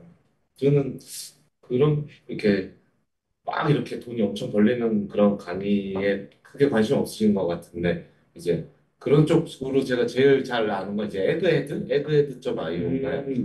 네. 거기 이제 처음에는 그분이 그냥 강의를 하셨던 것 같은데 지금 그냥 교육 플랫폼, 잡아서 프론트엔드 교육 플랫폼처럼 됐거든요. 저도 막 연관 구독해서 들을 때도 있었는데, 뭔가 그런 거 비슷한 모양으로 나중에 커지시는 거 아닌가라는 생각도 좀, 네. 약간 이렇게 해서 여러 사람들 가면서 이렇게 강의하고, 나중에 시나브로닷컴 나오는 JS 이제 파이썬 빼고. 그게 하나 있으면 좋겠다는 생각했는데 맞아. 문재님이 만든 그 채널별로 JS 채널, 인프라 채널 인프라 채널은 목사님이라서 열심히 하겠습니다. 그 아까도 얘기하셨는데 사이드 잡인데 그런 시간을 낸다거나 환경을 구성해 놓으시고 이제 딱 앉으면 바로 막 강의를 찍을 수 있고 만들 수 있고 이런 환경들이 있으신가요? 아니면 본인만의 뭐 TV랄까 그런 게 있으신가요? 일단 제가 혼자 사는 게 아니고 기혼이어서 제 아내하고도 같이 그런 좀 협의가 돼야 되잖아요. 제가 퇴근 후 시간을 다 이렇게 투자를 해버리고 이럴 수는 없으니까. 그래서 오히려 그게 저한테 도움이 많이 됐던 것 같아요. 그래서 어, 사이드 프로젝트에 쓸 수 있는 시간은 요만큼으로 하자라는 걸 같이 협의를 하고 그 시간만큼은 집중해서 쓰고 나머지 시간은 같이 보내고 그러다 보니까 사이드 프로젝트에 좀 헛된 짓을 안 하게 되는 진짜 이거는 꼭 해야겠다 싶은 그런 필터가 생기는 것 같았고 그러다 보니까 어, 강좌 그런 커리큘럼 같은 것도 그때그때 생각나는 것들 메모했다가 이제 작업할 시간이 되면은 바로 이제 컴퓨터 앞으로 달려가서 어느 정도는 좀 세팅돼 있는 걸 가지고 바로 녹화를 해보고 좀 그런 식으로 계속 이터레이션을 했던 것 같아요. 제가 궁금했던 게 완벽한 자율에 노출되어 있잖아요. 그 기혼 생활 외에는 회사도 풀 재택이고 풀젠트를 잘 주죠. 아니 집중하는 게 아무래도 이제 자율적으로 집중도를 만들어야 되니까 큰일 났거든요. 그래서 한번 사무실에서 아니요. 그리고 사이드 프로젝트도 누가 시켜서 하는 게 아니고 근데 그 와중에 이렇게 그런 환경에서 계속 집중도를 유지하면서 결과물이 딱딱 나오는 거는 어떤 장치도 있지만 그런 스스로의 시스템을 만들고 계신 것 같아서 어떤 노력을 기울이고 계시지 않을까 좀 궁금했었어요. 아, 그리고 사실 여기에 또 한 가지 요소가 있는 게 제가 의도적으로 그 강좌 이름 짓는 이벤트 하고 난 후에 선 구매를 한 20분 정도를 받았었어요. 좀 네. 할인된 가격으로. 그래서 그분들이랑 미리 디스코드를 만들어 놓고 그때는 아직 목차만 있고 영상은 하나도 없는 상태에서 근데 이제 약간 뭐라 그래야 될까? 맛보기 강의 같은 식으로 좀 어, 번들러란 무엇인가? 뭐 약간 그런 주제 같은 걸로 짤막한 영상을 몇 개를 공개를 했었는데 이제 이런 톤으로 진행될 거고 목차는 이런 강좌가 될 거다 해서 선구매를 받았었고 이제 그분들이랑 같이 모여 있다 보니까 제가 여러분 진짜 이 에피소드가 꼭 필요하시냐 물어보면은 다들 필요하다 그러고 그럼 이거 어떻게 녹여야 되지? 막 이런 거 계속 고민하고 하나 촬영해서 바로 올리고 뭐 그런 식으로 사실 이거 첫 번째 에피소드를 촬영한 게 작년 말쯤인데 계속 한 달에 뭐 두세 개씩 짬짬이 찍었던 거거든요. 근데 이렇게 선구매한 분들과의 조그만한 커뮤니티가 있으니까 이게 지속을 할 수가 있더라고요. 이게 없었으면은 아, 이거 언제 끝날지 모르는 거, 이거 어디까지 해야 되나 했을 텐데, 그런 면에서도 좀 도움을 많이 받았던 것 같아요. 그렇지 맞습니다. 네. 빠르게 성장하려면 이제 빠른 피드백이 되게 중요하다고 하는데 그런 환경을 만들어 놓으셨던 거군요. 네, 그쵸. 한번 해보시면. 사실 들으면 되게 좋지만 그냥 느낌에는 저런 커뮤니티가 그렇게 그냥 만들어질 게 아니기 때문에 은재님이 그 관계 설정이나 이런 걸 얼마나 노력하고 하셨을까? 사실 돈 내신 분들도 어떤 마음에서 그냥 돈을 내는데 그것까지 해? 약간 이럴 수도 있는데 또 이렇게 한 걸 보면 거기서 그냥 그 방송 피드백뿐만 아니라 그거 많은 노력이 있었어야 그게 됐을 거라는 생각이 있어서 그러네요. 네. 저는 될 것 같습니다. 이렇게 빠른 폭이 그리고 저는 디스코드를 자주 피는 게 저한테 좀 어렵더라고요. 디스코드가 좀 어색해. 슬랙은 좀 편한데 디스코드는 몇 개 가입한 게 있는데 한 2달 지나서 아 맞아 그게 있었는데 약간 이런 약간 거기서 누가 나 말을 걸었네 이렇게 돼서 조금 어색한 거 같고 저는 약간 디스코드가 그 아주 UI가 인터페이스가 익숙치 않아서 이제 마이크가 너무 나의 의도치 않게 켜질 것 같은 불안감이 좀 있어요. 그게 약간 왔다 갔다 할 때 막 켰다 껐다 이러더라고요. 네. 슬랙은 딱 내가 명시적으로 딱 키는 반면 그거는 약간 뭐야 지금 켜졌나? 약간 처음에 좀 이런 느낌이 있어서 그런지 실제로 사고 나진 않았는데 약간 그게 앱이 켜져 있으면 뭔가 내가 실수로 마이크가 내 말이 나갈까 봐 어디 브로드캐스트 되고 있을까 봐 좀 무서움이 있는 거 같아요. 근데 요즘은 다 디스코드 많이 쓰시죠. 네. 벌써 56분이 됐고, 네. 질문 하셔야 된다. 네, 저 궁금했던 것도 있는데 크게 얘기. 네. 이 마이크가 안 되는 거라고. 네. 궁금했던 게 있는데 정말 보통 트위터도 그렇고 커리어리에서도 개발 막 시작하신 분 아니면 개발을 한참 해오다가 자신감을 잃고 좀 좌절하신 분 이런 분들 응원하는 메시지도 많이 올려주시고, 그리고 예전에 보면 그 파리를 걸으시면서 이렇게 목소리로 나긋나긋하게 그냥 메시지 던져주시고 그런 거를 지속적으로 하시는 것 같아요. 그래서 그런 행동들, 그런 트윗을 올려주시고 응원하는 글을 써주시는 데에는 어떤 깊은 생각이 있으셔서가 아닐까, 평소에 이런 부분에 대해서 좀 생각을 많이 가지고 계시지 않을까, 그런 얘기를 좀 들어보고 싶었어요. 음, 제가 2011년도에 다음 커뮤니케이션을 입사를 하면서 이제 그때 프론트엔드 개발자로 입사를 했는데 그 이후로 어, 거의 내내 프론트엔드 개발자 동료가 팀 내에 있었던 적이 거의 없어요. 어, 어떤 팀을 가도 프론트엔드를 하는 사람은 그냥 저 한 명, 이런 식이었고, 근데 이제 그 당시에 뭐 제가 온라인 커뮤니티 활동을 하지도 않았고, 또 오프라인 활동도, 어, 제가 별로 그런 사교적인 모임을 안 좋아하다 보니까 퇴근하면 바로 그냥 집 가는 게 좋았고, 뭐 그러다 보니까 되게 오랜 시간 혼자 일을 하는 그런 느낌이 많이 들었었던 것 같아요. 그러면서 뭔가 문제가 생기면 그걸 풀어내는 것도 결국에는 그냥 혼자 해야만 하는 그런 느낌이었고, 그러다가 이제 프랑스의 알골리아에 오면서 그때는 그 팀이 다 프론트엔드 개발자들만 있는 팀이었고, 그러면서 와, 동료가 있는 거 되게 좋구나. 그 물어볼 사람이 있는 것도 되게 좋구나. 막 그런 것도 좀 많이 느꼈던 것 같고,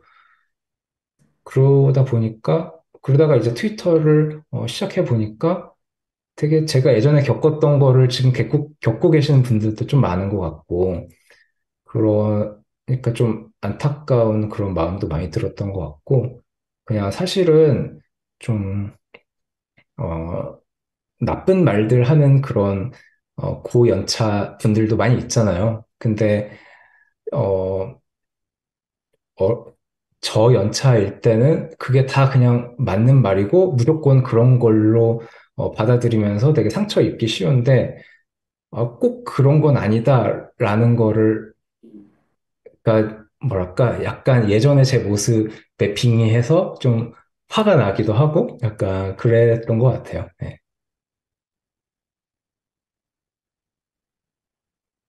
네. 저도 위로를 많이 받았습니다. 저연차가 아니신데 꼭 저연차가 아니어도 아. 고독하고 힘들고 할 수 있죠. 네, 그렇죠. 네. 고독하시네. 감사합니다. 근데 그 듣다 보니까 은재님이 이제 제가 정치 경력은 잘 모르지만 은재님이 프론트 시작하실 때도 업계에서 프론트엔드 개발자라는 용어를 쓰는 때였나요? 아니면 제 경력에서는 없던 시기가 있거든요. 프론트엔드 개발자라는 용어는 없고 이제 그 외에 조금 다른 용어가 이렇게 막 있다가 어느 순간부터 음, 갑자기 프론트엔드 이렇게 막 했던 거라고 좀 기억이 해서 그때는 나이를 추적하려는 건 아니고 그냥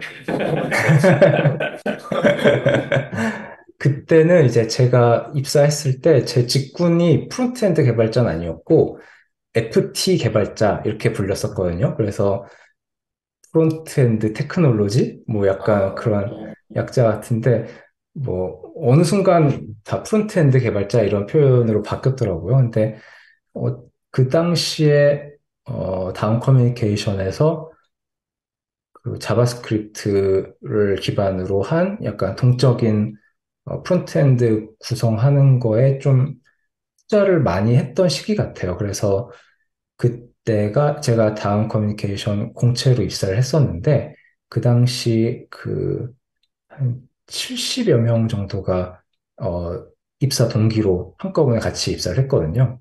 그게 제가 듣기로는 그 회사 역사상 가장 많이 한꺼번에 뽑았던 유일한 시기, 그 이후에는 이제 좀 많이 줄긴 했지만, 그래서 그때 이제 프론트엔드 개발을 다른 입사 동기들하고 같이 많이 배우면서 일을 시작을 했죠. 생각해보면 예전에는 다음 지도, 웹 지도도 맞아요. 대단했고, 예. 이메일도 네, 프론트엔드 엄청 많이. 음. 제가 아시는 프론트엔드 개발자분들도 정말 많이 투자했던 것 같아요. 요즘 카카오 시대니까 좀 잊고 살고 있었는데. 그쵸. 메시업 막 이런 단어가 핫하잖아요. 진짜. CFL 메시업 할 때 저도 그 해커톤 같은 거 엄청 다녔죠. 그래서 박사 주고 주말 내내 코딩하다가. 요번에 44비치 팟캐스트 나온다고 트윗 올리시면서 약간 질문들 트위터에서 받으셨는데, 혹시 그 중에 좀 이건 방송에서 답해주고 싶더라 이런 내용들이 있으면 한번 읽고 얘기해 주실 수 있을까요?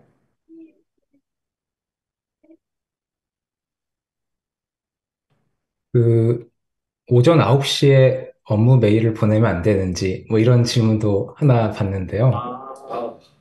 그 프랑스에 그런 법인가 뭔가 있다고 들었어요. 그러니까 저녁 6시 이후에 업무 메일을 보내면 안 된다? 뭐 그런 거를 얼핏 들은 것 같긴 하는데 뭐 그건 사실 모르겠지만 뭐 안 보면 그만이긴 해갖고 다음날 출근해서 보면 그만이긴 해갖고 여기서 일하면서 야근 야근에 대해서 그냥 잠깐 얘기를 하면은 야근을 제가 딱 이틀 정도 해본 것 같아요. 프랑스에 2019년에 온 이후로. 어, 물론 이제 제가 있는 팀이 프론트엔드 라이브러리를 개발한 팀이다 보니까 그걸 배포한다고 당장 프로덕션에 문제가 생기는 그런 일을 하는 팀은 아니었으니까 더 특성상 그러긴 했고 뭐 백엔드 하시는 분들은 당직을 서시기도 하고 그러긴 하지만 어쨌든 간에 저는 야근을 딱 이틀 정도 했었는데 그것도 사실 코비드 기간 동안 집에서 혼자 일하면서 너무 내 일의 진도가 안 나가는 것 같아서 사실 야근이라기보다 저녁에 그냥 몰래 좀 일을 했어요. 진도를 더 빼고 싶어서. 근데 하고 나서 커밋을 하면 날짜가 들어가잖아요, 커밋에. 네. 그래서 커밋은 안 하고 다음날 아침에 커밋을 하는데 약간 뭐랄까, 기분이 되게 안 좋더라고요. 그러니까 이 프랑스 사람들이 이런 워크 라이프 밸런스를 만들려고 투쟁해 온 결과가 이건데 내가 지금 물을 흐리고 있는 건가? 라는 그런 생각이 들어서 내가 시간 내에 못 해낼 일이었으니까 그런 거고 또 내가 받는 연봉도 그냥 내가 지금 할 줄 아는 실력에 대한 연봉인 거니까 이걸 내가 너무 과하게 해내려고 노력하는 게 오히려 다른 맘 편하게 퇴근한 동료들한테 피해를 끼치겠다라는 생각이 좀 들었었던 것 같아요. 그렇다는 거는 기본적으로 모든 직원, 그러니까 모든 사람에 대한 신뢰가 좀 바탕에 있어야 된다고 생각하거든요. 저렇게 되려면 이 사람은 회사의 업무 시간 동안 내 눈에 보이든 안 보이든 최선을 다해서 일을 하고 있어. 라는 전제가 아니면 이제 빡빡해지죠. 그런. 저건 신뢰랑은 좀 다르지 않나요? 그런가요? 우리 신뢰가 없어서 야근을 많이 시키는 분위기인 건 아니에요. 우리 약간 많이 시켜요? 그러니까 약간 대한민국 전체적으로 네. 네. 우리가 누굴 얘기하는 아니요. 속상 다 네. 여러분 그래서 야근이 그러니까 유럽보다는 좀 그래도 많은 것 같은데 그러니까 문제님 저 얘기하시니까 저도 전에 한 몇 년, 한 4, 5년 전에 저희 팀에 프랑스 개발자가 있었는데 프랑스에서 왔었어요. 저희 회사 입사 와서 이제 완전 프랑스인이죠. 네, 왔었는데 사실 그 회사 되게 널널했거든요. 거의 공짜 월급 받는 느낌으로 다니는데 연말에 좀 런칭 때문에 바쁜 시기가 있어요. 한 2주 정도? 그것도 사실 제가 해오던 업무에 비해서 그렇게 빡세지 않고 10시? 11시까지 어차피 근데 출근 자체가 뭐 11시 뭐 이렇게 출근하니까 네. 이렇게 하고 있었는데 DM이 왔어요. 너 요즘 너무 무리한다고. 그러다 큰일 난다고. 그러면서 뭐 미국인 그분이 매니저였어요? 아니요 그냥 동료인데 너 요즘 너무 과로하는 것 같은데? 너 괜찮아? 너 지금 이렇게 일해도 돼? 약간 이런 나는 나? 약간 이런 느낌? 내가 뭐 이렇게 2시, 3시 막 이런 느낌도 아니고 뭐지? 근데 이제 그 친구한테는 근데 그 친구가 또 일을 뭐 열심히 안 하거나 그런 사람도 아니었거든요. 근데 확실히 이렇게 딱 들으니까 그 생각이 갑자기 났어요. 이게 그냥 네. 오버타임 하는 것 자체가 뭔가 왜지? 약간 이렇게 받아들였던 것 같은 느낌. 좀 공감이 가는 게, 그러니까 업무 시간 동안 열심히 일을 한다라는 전제에 기반한 건 아닌 것 같아요. 그냥, 사실 사람들이 점심 먹고서 일을 하다가 잠깐 뭐 잡담하러 몇몇 3, 3, 5 모여서 커피 마시면서 뭐 한 30분에서 뭐 길게는 막 1시간 잡담을 하다가 자리로 돌아가기도 하고 어떻게 보면은 일도 이렇게 널널하게 하나? 라는 그런 느낌이 좀 들어요. 근데 그들은 그게 당연한 거라고 모두가 거기에 합의를 한 거죠. 회사에서 일은 출근해서 퇴근할 때까지 쉴 새 없이 달리는 게 아니라 중간에 이렇게 밥도 느긋하게 먹고 또 일하다가 잠깐 피곤할 때 커피 마시면서 좀 잡담도 하고 뭐 그러다가 일하는 게 맞고 그럼에도 불구하고 커버할 수 없는 분량의 업무라면은 그건 애초에 플래닝이 잘못된 거거나 아니면 인력을 더 뽑아야 되는 약간 그렇게 합의가 돼서 가능한 것 같기는 해요.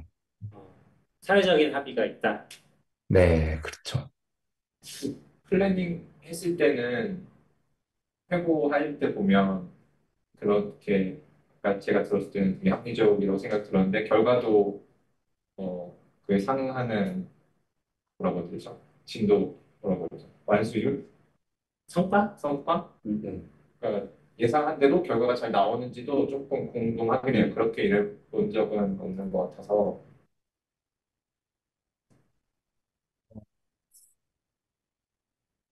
일단 제가 있었던 팀에서는 나쁘지 않았던 것 같아요. 근데 또 관점의 차이가 재밌었던 게, 어, 그 OKR 시스템을 사용을 했었는데, 뭐 예를 들어서 5개가 있었는데, 그 중에 한 4개를 한다던가, 3개를 달성을 하면 한두 개는 미스하는 거잖아요. 그러면 분기가 끝날 때 되면 저는 너무 마음이 조급하고, 어떻게 해야 이거를 빨리 마무리 짓지 싶은데, 다른 동료들은, 우리 이거 이번엔 못하겠구나. 이런 이유가 있어서 이거는 이번에 할 수가 없었어. 라고 그냥 결론을 내리고 그렇게 매니저한테 전달을 하고 그럼 매니저가 그래서 이거 못했구나. 그러면 다음 분기에는 어떻게 해야 돼? 약간 그렇게 흘러가는 게 저한테는 좀 되게 문화 충격으로 다가왔던 것 같아요. 그런 사회적 합의라는 게 어디서 오는 걸까라는 생각을 하고 있었거든요. 말씀을 들으면서 우리나라가 제조업 기반에서 벗어난 지 얼마 안 돼서 그런 건지 아니면은 뭔가 그렇게 하기에는 경제적인 이유로 아직 우리나라가 그렇게 하면 나태한 거야 라는 어떤 그런 생각을 하는 건지 그런 것들이 좀 생각이 드네요. 뭐 우리나라가 다 그렇지는 않고 대다수가 경험했던 네네네네. 그쵸, 그쵸. 다 그렇진 않고. 근데 사회적 합의도 있는데 지금 프랑스 어떤지 보다 유럽은 사실 그런 게 법적으로도 꽤 많이 있지 않나.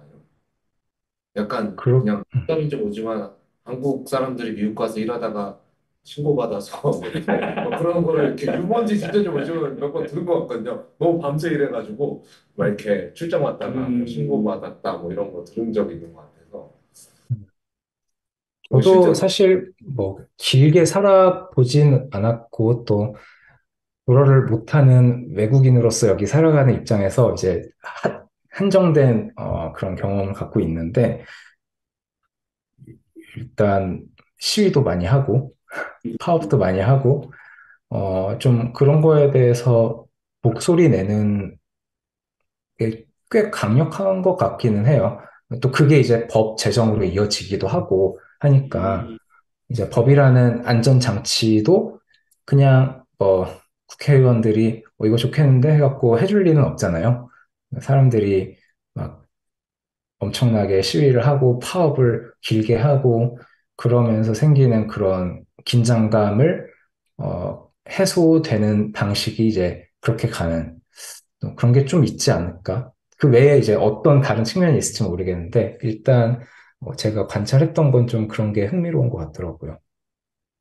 유튜브에서 알쿤 A님이 다른 해외 기업, 여기서 말하는 다른 해외 기업이라고 하면 이제 야근도 좀 많이 하고 이런 분위기를 얘기하실 것 같은데 그런 기업과 그러면 경쟁력에서 좀 뒤떨어지지 않겠냐 이런 질문을 하셨는데 그런 부분들은 어떻게 보시나요? 어, 그거를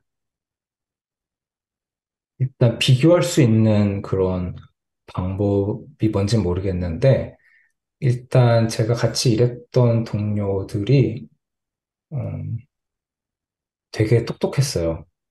그러니까 음, 되게 똑똑한데 그 비결 중 하나는 쉴 때 쉬어서 업무 시간에 가질 수 있는 좋은 컨디션과 음, 또 쉴 때 또 그냥 쉬기도 하지만 사이드 프로젝트 같은 거를 되게 재밌게 하는 친구들도 많이 있었고 저도 사실 좀 이렇게 퍼블릭한 사이드 프로젝트를 시작한 게 그 동료들이 하는 걸 보고 따라해서 하게 된 거였거든요. 그러다 보니까 이렇게 퇴근 후에 긴 시간이 있다라는 거는 그만큼 이제 쉬기도 하지만 뭔가를 또 생산적인 걸 해볼 여유도 생기는 거여서 그러면서 배우는 것도 좀 많은 것 같고 뭐 컨퍼런스 같은 것도 사실 뭐 한국에서 유럽으로 컨퍼런스 오는 거는 굉장히 시간과 돈이 많이 드는 일인데, 이쪽에서는 너무 가깝잖아요. 그래서 네. 그런 것들도 다들 쉽게 쉽게 하고 네트워킹도 하고 그러면서 배우는 것도 있고 다 좀 이런 걸 할 수 있는 여유가 가져다 주는 그런 좀 롱텀 생산성 향상이 있지 않을까라고 믿고 있어요. 잘은 모르겠지만. 근데 계속 얘기하다 보니까 좀 뭔가 프랑스 얘기를 많이 하게 됐는데 저희 지금은 프랑스 회사는 아니시잖아요. 네네. 네네. 사실 프랑스에서는 몇 시간 근무하는지, 은재님 몇 시간이라는지 잘 모르고 있고, 프랑스 국가 입장에서는 그렇긴 하네요. 그러면 프랑스 삶에는 되게 아니, 자리 잡으셔서 그럴 수도 있는데, 저희 지금은 꼭 프랑스에 있어야 될 이유는 없는 거잖아요. 이제 회사가 아까 호주, 오스트리아, 호주, 네. 오스트리아. 오스트리아, 오스트레일리아 말고 오스트리아. 오스트리아니까 꼭 호주에 있으실 필요는 없으실 것 같은데 재택이라고 하셨어서 프랑스에 있을 네. 근데 이제 그 지금 삶은 이제 안정해서 만족하셔서 계신지도 궁금해요. 어, 이제 다른 일단은, 도시도 한번 가볼까 이런 생각도 해볼 수 있는 걸 할 것 같아서 맞아요. 맞아요. 원래 프랑스 왔을 때, 제가 제 아내랑 같이 얘기했던 게, 프랑스 다음 나라는 어디가 될까? 여행을 열심히 다녀보자라고 하고, 1년 후에 코비드가 터져서, 아, 여행은 이제 못 다니게 되긴 했는데, 일단 프랑스에서 지금 꽤 오래 있었기 때문에 이쪽에서 자리를 아예 잡아버리는 걸 생각을 하고 있는데 이유는 뭐 프랑스가 너무 좋아서 이런 건 아니고요. 그냥 어, 프랑스가 저희가 갖고 있는 그냥 개인적인 기준에 뭐 치안이라던가 삶의 질이라던가 뭐 경제 상황이라던가 이런 게 다 약간 평타 이상 치는 것 같아요. 그러니까 여행을 다니다 보면은 아, 이 도시는 이런 면에서는 조금 아쉽다. 뭐, 아, 이 도시는 음식이 너무 맛있는데, 아, 좀 길거리 치안이 불안하다. 막 약간 트레이드 오프가 있는데, 프랑스는 그런 면에서는 다 평타 이상을 하는 것 같았고,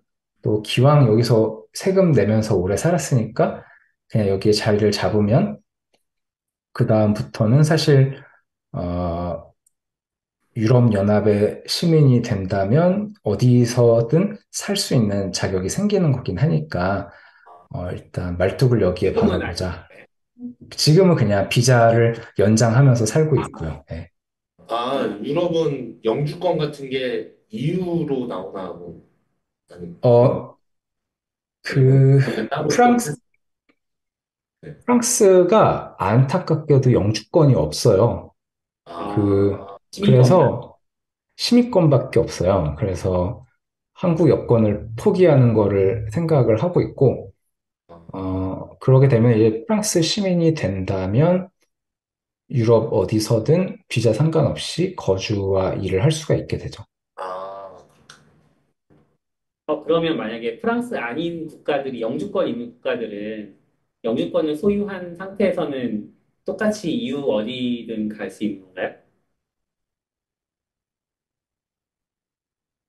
그것까진 잘 모르겠어요. 근데 슬로바키아 사람인 친구가 있는데 그 친구는 프랑스에서 아무런 비자나 이런 거 없이 그냥 살면서 프랑스 회사 알골리아를 다니는 친구가 있는데 예, 그 친구는 그냥 EU 내에 있는 어떤 나라의 시민이면은 이제 상관없이 다 된다 이렇게 얘기를 해서 이제 와 이쪽에서의 금수저가 이런 건가? 뭐 약간 EU 시민권, 예, 그쵸. 아, 시민권 지저가 또 있군요. 네. 오늘 길게 또 멀리서 이야기 오래 해주셔서 감사한데, 혹시 오늘 나가면서 요 얘기는 꼭 하고 싶었는데, 아직 못했다, 이런 게 있으실까요? 면접 줍니다. 진짜요? 딱그 얘기 네, 준비했는데. 네, 네. 글쎄 그냥 제가 해외 산지 그렇게 엄청 길진 않은데 뭐 그래서 그런지 만족스러운 점도 좀 많이 있고 그런 것 같아요. 근데 사람마다 뭐 해외를 나온다 그러면은 나오고 싶은 이유도 다를 거고 목적도 다를 거고 그렇기는 한데 도전해보고 싶으신 분들이 어, 최대한 많이 도전해보시면 좋겠다는 생각이 들어요. 그러니까 저는 사실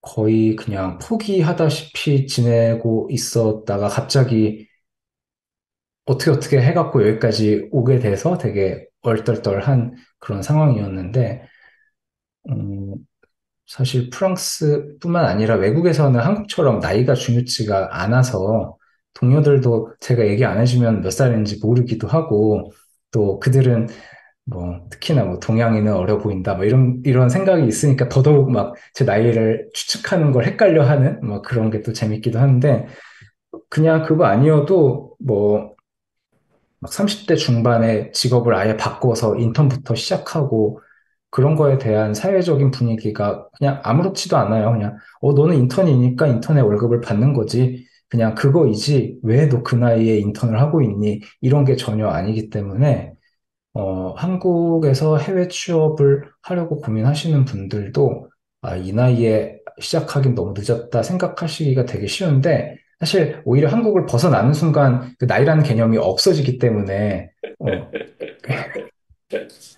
그렇기 때문에 진짜 오셔서 그냥 오실 수만 있다면 준비해서 오시면은 나이는 진짜 아무런 상관이 없어진다는 게 되게 재밌는 것 같고 많이들 제가 도와드릴 방법은 없지만 그냥 힘내시라는 응원 정도는 드리고 싶네요. 이제 막 사회에 진출하려는 주니어들에게도 똑같이 그렇게 얘기해주고 싶으신 건가요? 네. 특히 주니어이신 분들은 그러니까 개발 실력을 엄청나게 키운 후에 막 시니어 때 해외 취업 이렇게 생각을 해보실 수도 있지만 또 꼭 그렇지는 않은 것 같아서 사실 개발 실력보다 영어 실력이 제일 중요한 것 같아서 주니어이신 분들은 개발 공부하는 만큼 영어 공부를 그러니까 개발 그만큼 많이 하라는 게 아니라 개발 공부를 좀 줄이고 영어 공부를 그만큼 더 많이 하셔서 좀 커뮤니티 뭐 Next.js, 뭐 Vue.js, React 이런 디스코드 같은 것도 많이 있고 뭐 그러다 보니까 그런 데서 활동 조금 해보시면서 영어 익숙해지시고 연습하시고 그러다 보면은 또 외국 회사들도 뭐 주니어까지는 아니어도 뭐 미드 레벨 정도의 직원을 비자 줘서 데려오고 싶어 하는 그런 경우들이 또 뭐 많다고 할 수는 없어도 그래도 그게 찔러보기 전에는 모르는 거잖아요. 그게 또 다 운이라는 게 항상 그 이직은 운이라는 요소가 너무 크기 때문에 그래도 그거를 찔러 볼 수 있을 영어 실력을 그냥 최대한 빨리 준비하시는 게 좋지 않을까 하는 생각이 좀 드는 것 같아요. 저도 옛날에 이제 근데 그때는 지금보다도 외국에 나간 우리나라 개발자분들이 그렇게 많지 않았던 것 같은데 그때는 왜 그런지 모르지만 그런 얘기를 많이 들었던 것 같아요. 이게 뭐 개발 잘하면 영어는 좀 잘 못해도 별로 상관없어. 막 이렇게 그런 얘기를 많이 들어서 개발이 훨씬 중요해. 막 그랬는데 좀 도전했다가 알았죠. 잘 못해도 내가 생각하는 영어와 아주 큰 갭이 있구나. 그 사람이 말하는 잘못해는 네이티브가 아니란 얘기지. 뭐 걔가 생각하는 잘못해라고 완전 다른 그 깨달았는데 오히려 요즘은 은쟁이처럼 영어 엄청 중요해. 대학 가려면 영어 해야 되고 최소한 이 정도는 해야 돼. 이런 것들이 더 많아서 많이 얘기해 주셔서 이게 또 좋은 것 같아요. 그 개발 실력이라는 어떤 개발자의 실력에서 개발 실력 말고도 소프트 스킬, 의사소통 능력 이런 부분들이 주목받으면서도 또 똑같이 그런 얘기를 하게 되는 것 같아요. 너 의사소통이 안 되는데 어떻게 개발을 잘할 수 있겠냐. 의사소통을 잘 해야 된다. 그런 얘기요. 목사님 혹시 마지막으로 굉장히 아니, 팬으로서 직접 이렇게 얘기 나눌 수 있어서 너무 영광이었습니다. 감사합니다. 은재님 혹시 이렇게 잘 평소에 듣진 않으셨지만 그래도 저희 팟캐스트에 나오신 소감 한 말씀 해주실 수 있을까요? 어, 글쎄요. 딱히 할 얘기를 다 한 것 같아서 지금 생각나는 건 없는데 다들 사비사비치 많이 들어주세요. 라는 정도. 멋있습니다. 시작으로 잘할 수도 있고 많이 구독 아, 네, 부탁드립니다. 감사합니다. 네, 네. 이렇게 1시간 반 정도 이렇게 은재님하고 이야기해봤는데요. 너무 멀리서 이렇게 해주셔서 감사하고 저희도 또 많이 배운 시간이었습니다. 아, 다음에 네. 또 뵐 기회가 있으면 좋겠네요. 네, 진짜 생각보다 너무 재밌었고, 이 세 분하고 실제로 얼굴 보면서 대화 나눠본 게 처음인데, 그거에 비해서 너무 되게 편하고 즐거운 시간 됐던 것 같아서 너무 감사드리고요. 다음에 또 언제든지 기회 있으면 불러주시면 즐겁게 나오겠습니다. 네, 즐거웠습니다. 혹시 또뭐 방송 나서 뭐 얘기하고 싶은 게 있다 하시면 또 먼저 연락 저희를 주세요. 이제 찾아주셔도 네, 네. 알겠습니다. 네. 그럼 감사하고 저희 들어주신 분들도 모두 감사합니다. 수고하셨습니다. 네, 수고하셨습니다. 감사합니다. 감사합니다.